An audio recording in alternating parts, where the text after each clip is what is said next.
Hey Math 10 class, it's Mr. Lum again, and we're going to be continuing our graphical representation unit by talking about misleading graphs. So before about telling what misleading graphs are, I'm going to give some examples of what a misleading graph is. So here I graphed gas prices between 2006 and 2012. And I got this info from an American website. So these prices right here are dollars per gallon. So that's why they don't quite look like our like ours. Anyways, here we have time here. So if you remember from last time, this is our independent variable.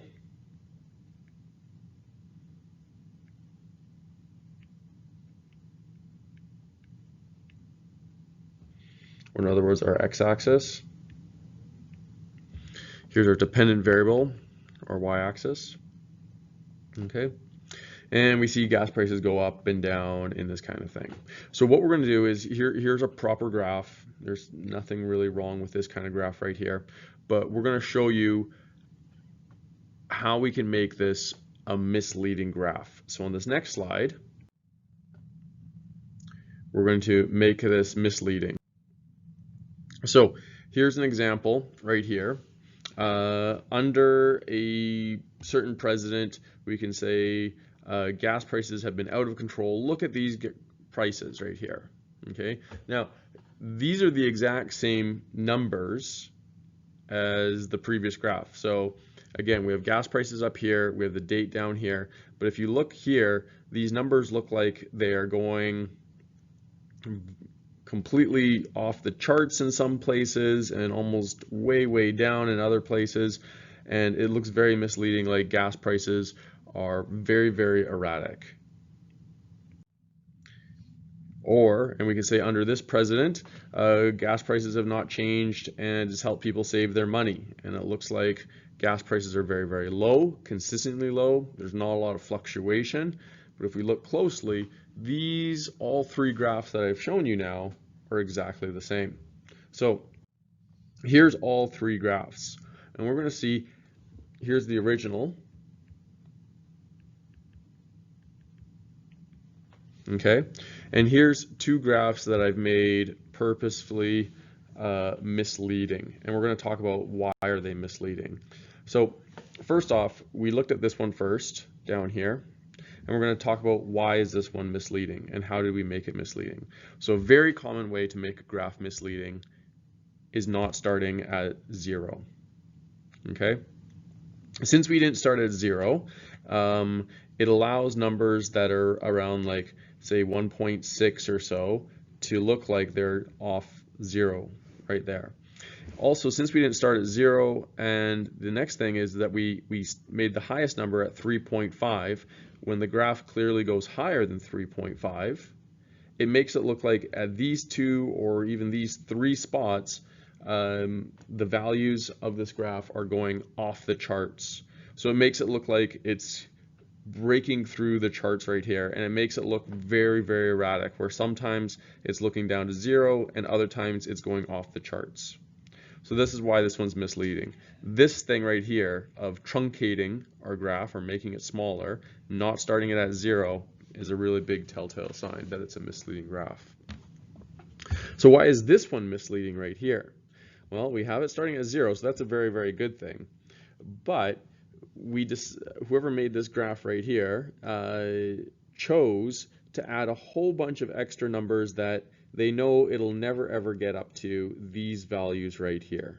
Okay, it's never going to get to $10 a gallon, but they put that right there, and so that kind of forces a lot of blank space up in here and pushes the real values down low, close to 0, so it looks like they're all very low numbers. If you want to make it really misleading, we'll put it on a 0 to 50 graph. So if this was 0 and way up here is 50, in the middle is 25, in the middle of that's 12, okay, and then so right here would be 6. So if we were to regraph everything's sticking around between $2 and $3, our graph would look somewhere like this. and it would look very, very, very low, almost to zero, but the number values are exactly the same. But it's misleading because you decide to make your y-axis really out of proportion right there. Okay, so these are signs to look for in a misleading graph. And we're going to take a look at some more examples of some misleading graphs and see if we can find out what makes them misleading. Okay, so first off, this tactic of making a misleading graph is used all the time in news and by politicians. And so I have some real life graphs that I'd like us to go through and see if we can find why and how they are misleading. And the unfortunate thing is that it's up to you as a person who consumes news and is informed by politicians to figure out if they're being, lied to essentially by having a misleading graph given to them. So here was a real life graph that was given out by a news agency about unemployment rates under President Obama. Okay, and so we're going to go through and see a couple more extra things why this is misleading. First off, these markings right here, I know it's quite faint, but there are lines that go along the graph right here and right here and right here, and they're even up here too.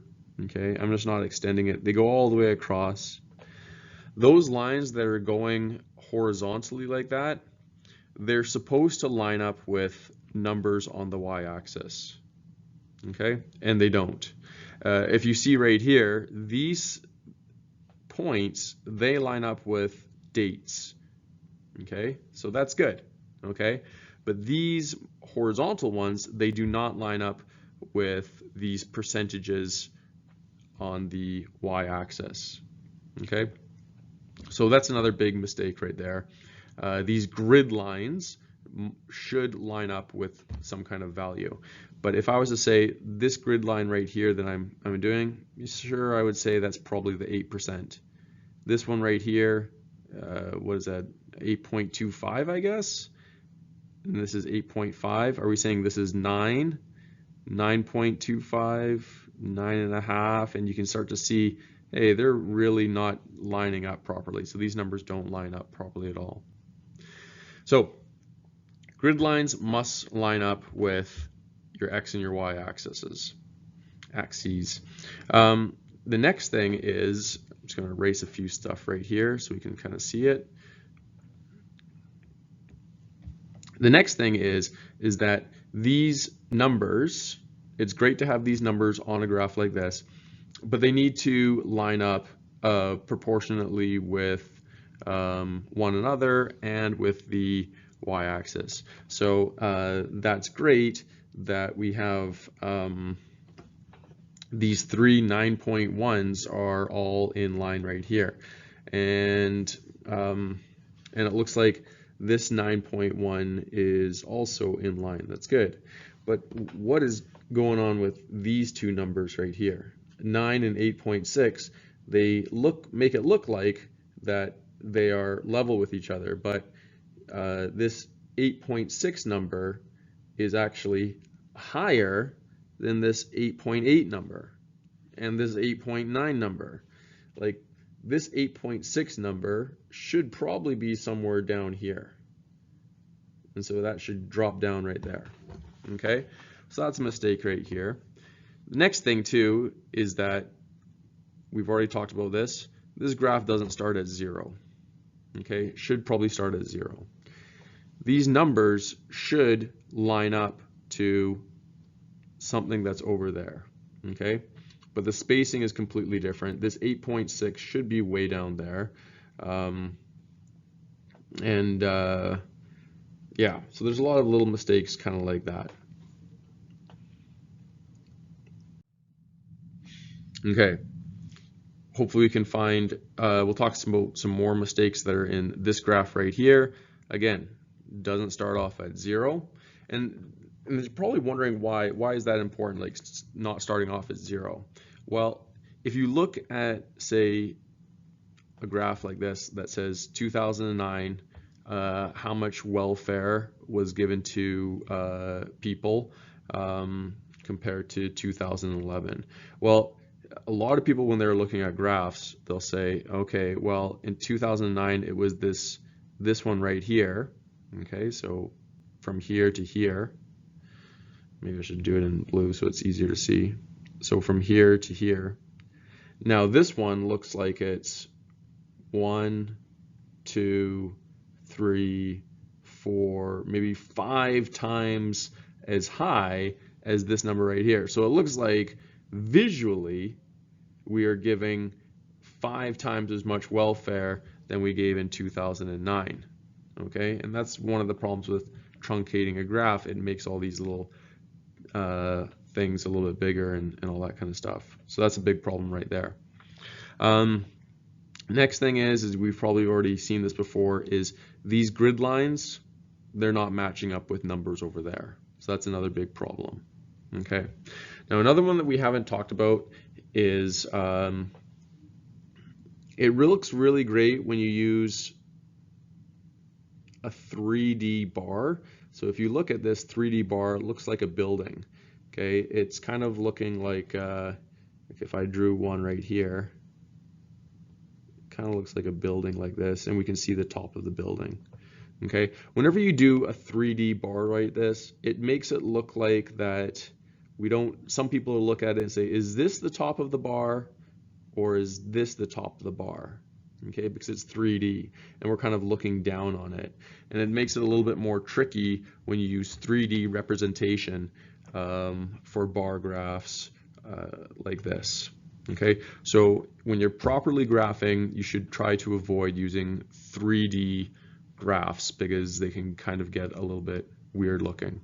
So a lot of different things didn't zero out, grid lines don't match up with numbers, 3D, so a lot of big different things to kind of emphasize it. So I regraphed this, and I get rid of some of this stuff right here. I regraphed all these numbers and I fixed everything in there. Okay, so these are the exact same values in the previous graph, but I made a few changes. I started off at 0. I got rid of the 3D effect, and I made sure that my grid lines match up with numbers. Now, these are the exact same numbers in the previous graph, but as we can see, there looks like there's way less of a difference in 2009 in the first quarter compared to 2011. Like, these numbers are negligible, and if you account for inflation of the dollar, they're probably exactly the same. Okay. We haven't talked about pie graphs, but a pie graph or a circle graph represents a whole. A whole circle is 100%. So as a percentage, these things should add up to 100%, and these things go way more than 100%. So one huge problem right there. Okay. The next thing is it's 3D again. So this pie or this circle is tilted back, and so it makes it hard to see which piece of the pie is larger. And if there was no numbers on here, I would probably say maybe the blue section of the pie is the biggest, maybe the green section of the pie is the biggest. So like, you know, technically speaking, you know, not that these percentages mean really anything, but this red section of the pie should be the biggest, but it's very difficult to see, and that's partly because, one, it's a bad graph, and the other thing too is that it's 3D, and so when it's 3D, it's kind of hard to figure out which part is the biggest chunk of the graph, because since this blue and green section are facing us, it kind of makes them look a little bit bigger because we see the edge of these graphs right here. So again, we need to stop using the 3D kind of effect on graphs. It does not help things. Here's another one right here, and this is talking about using pictures in graphs. Sometimes it's kind of interesting to throw in pictures for graphs, but often they do not help help things, and they kind of mislead and change information. If you look into every single science journal, and they have graphs in there, they're not using pictures of, say, fish or bacteria to represent in their graphs. They're using bars and lines because that's the best way to show and depict something fairly. So here we have pictures of humans or stickmen to kind of represent height rather than just using like a bar or a line or something like that. Now, there's a few problems with this. One, it says 1.5 right there. And so in the Netherlands, they have the tallest people in the world, and they're, what, 5'11" or so, maybe 6 feet tall. And these people right here, like 5'9" or so in the USA. Now, it makes it look like people in the United States are about the height of, are coming up to someone's chest height in the Netherlands. And when the reality is that these two people will just be like looking eye to eye, and the person from the Netherlands may be on average an inch or two taller. Okay. And the next thing is that if you're going to be representing height by doing a graph like this, it's also telling a much different thing. If you look at the width of this person is this wide, and this person down here is maybe half the width of another person. This graph is not supposed to be representing width or weight or any of that kind of stuff.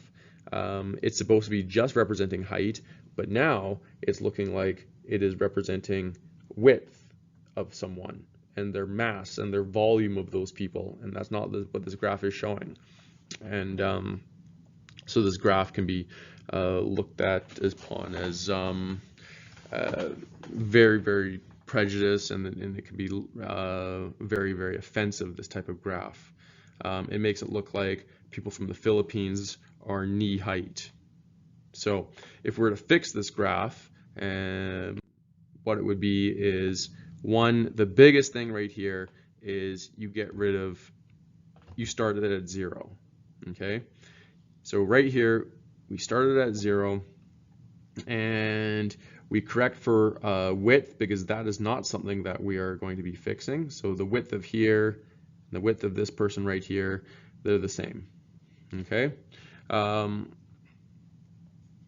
and now we can kind of see, like, this person might be this height on average, and this person is just, on average, maybe an inch or so shorter.